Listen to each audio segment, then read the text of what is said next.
Hello and welcome to the Flipping and Wholesaling Houses in New York show. I am Michael Pinter, where I teach you how to start flipping and wholesaling houses in New York, or if you're already doing it, how to grow your business. So we're dealing with the general question here of what is an absentee owner? You're going to hear that term a lot when you are looking at people, when you're learning about marketing in real estate investing. So marketing, you generally have to get lists of people. And you have to contact them and say, hey, are you interested in selling your house? And one of the broader lists, right? So there are specific lists. There are more niche lists. So tax delinquent, code violations, arrest reports. These are things that happen in a lot of areas of the country, but they're very hard to get in my area of New York. So I have to work with broader lists. So one of the broader lists that we work with are absentee owners. What that means is that the person doesn't live there, right? Now, in general, that information is gotten by looking at the county data and seeing if the tax bill is going to another location. Now, this is not a perfect list, and that information is not perfect because it might be a second home, right? The guy might live in the city and have a house in the Hamptons, and the bills go to his primary address. So that's not really an absentee owner. It's just something he uses on weekends or in the summer. Also, sometimes people just get their bills going to like their office because they have somebody who pays their bill. So it's not really an absentee owner. He actually does live there. It's not perfect. It's really an imperfect system, but it is a good indication that the guy doesn't live there. Now, it could be his mother lives there, his family lives there. It could be a lot of things. It could be a second home, like we said. But in general, it's a good list to market to because in general, people are more likely to sell an absentee-owned home. Now, what we do very often is we pair up absentee with vacant. So we find a home that doesn't live there that the post office is showing is vacant. That is better, right? But it's hard to get a decent enough showing with that. So you can use that as a niche list, right? Absentee vacant, that's good. But you've got to understand that I wish I had the numbers on knowing how many properties I bought over the years that are owner occupied. I assume I bought more owner occupied than non-owner occupied homes, but in general, most homes are owner occupied. So it's hard to figure. It might be the percentage of homes that I bought that are absentee owned, where the guy does not live there primarily, may be a higher percentage than what actually exists. So I don't know, but the truth is, in New York, at least downstate New York, getting data is hard. Absentee owned is a good list to market to, right? And people are going to yell at you. Just like if you call them on their own home, they're going to yell at you. Why would I want to sell my? You get yelled at. It's people saying, "Did you see a sign in front of my house? If I wanted to sell it, I put a sign in front of my house." You get that crap all the time. And you might get the same kind of thing. Why would I sell it? It's my mother's house. I own the house. My mother lives there. Why would you think I'm going to sell it? Like, people get offended. It's just a fact of life when you market. But absentee owned is a very good list to start with when you are trying to market. Now, remember, what we do is we try to get a broad list. Listen, ideally, I would get a niche list. I would love to get specific lists. It's just very hard to get niche lists in my counties where I work near New York. If you can get the information niche lists in your counties, I would highly recommend marketing to them.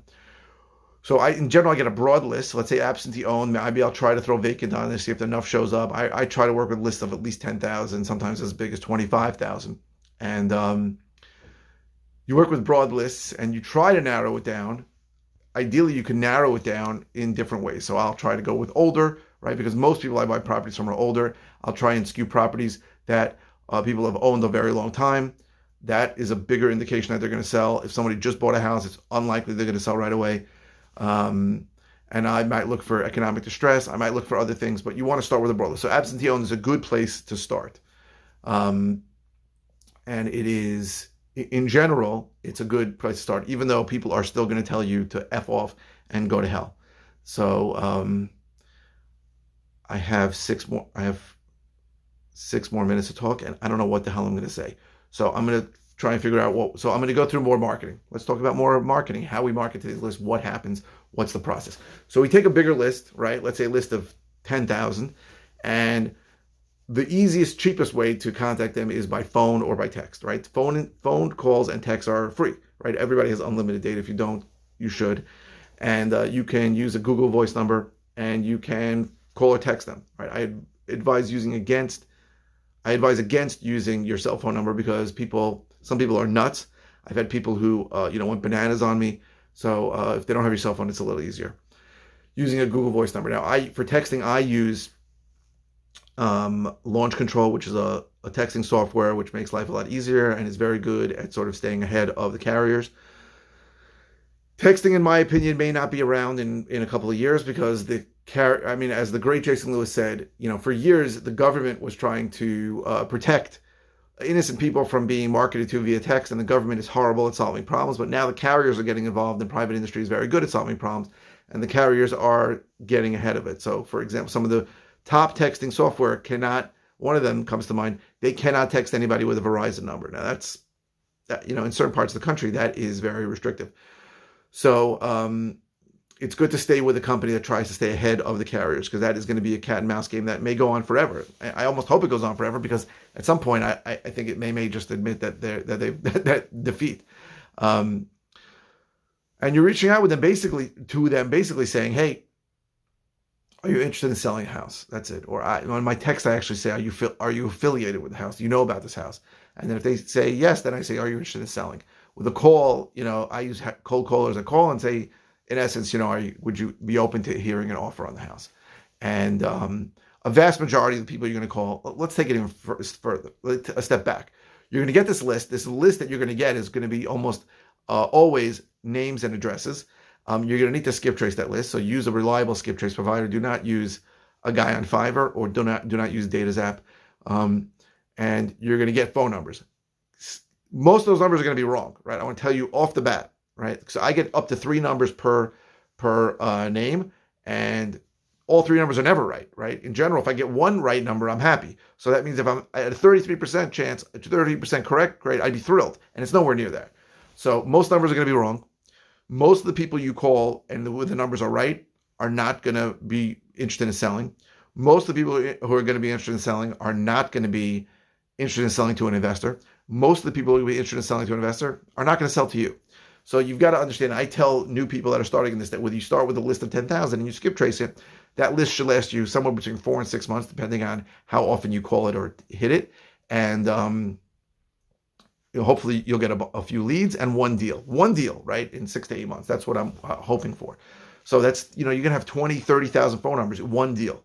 So think about that. Now, what I do is I don't just call and text it. I also RVM it. So I ringless voicemail it, speak to your attorneys about that. And I mail it, right? Mail is a big source of my lead flow. And the reason why I don't recommend people to mail is because it's expensive, right? So on a list of 10,000, if you want to mail, and I only mail postcards, it's the cheapest. It's still $4,000 each time I mail. And here's the key part: do not mail anybody unless you're going to mail them 6 or 7 times. You need to really budget that out. So if you're talking about starting out and you have a list of 10,000, you mail it 6 times, it's $24,000. Most people are not going to spend that. If you get a deal, you make money, and you want to spend it on mail, that is fine, right? You might want to even narrow that list. So, narrow your criterion list and mail a smaller list. You can do that, but you need to mail it 6 or 7 times. Do not mail it once.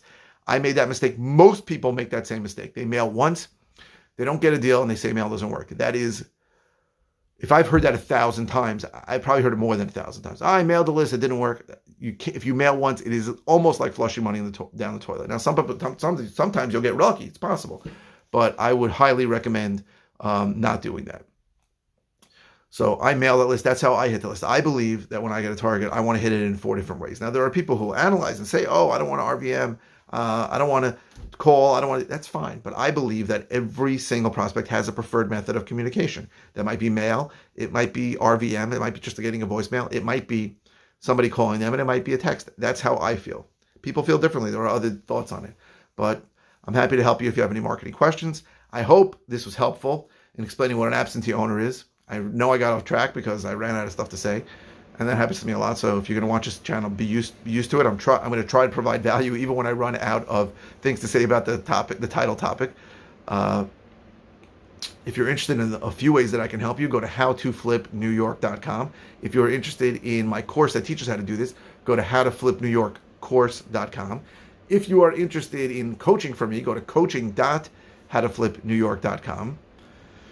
If you're watching on YouTube, please subscribe. If you are watching on any channel, please click thumbs up. The thumbs up really helps me. The likes really, really help me. A lot more people have been seeing my videos lately, and I think in part that is due to a lot of likes. So thank you. I don't know how Google and Facebook's algorithm work, but when people like it, they want to show it to more people. What else? Oh, please keep the comments coming. Comments really help me. I go live 5 times a week. To be honest, sometimes I get up here and I don't know what the hell I'm going to talk about. So I'll look at the comments for questions that help me figure out what I'm going to say. So please keep the comments coming. There's no bad comments. If it's a simple comment, I'll just reply with an answer. If it's a topic that I covered recently, I'll just send you links to the video or videos. If it's a topic I haven't covered recently or never covered, I'll do a video on it. But it's really important to me you keep the comments coming. So thank you very much for watching, and thank you very much for keeping the comments coming. So keep making comments. Again, kind words saying that you love the channel are great. Questions that I can answer are great. And any way that I can help you, I'm here to help. So thank you very, very much.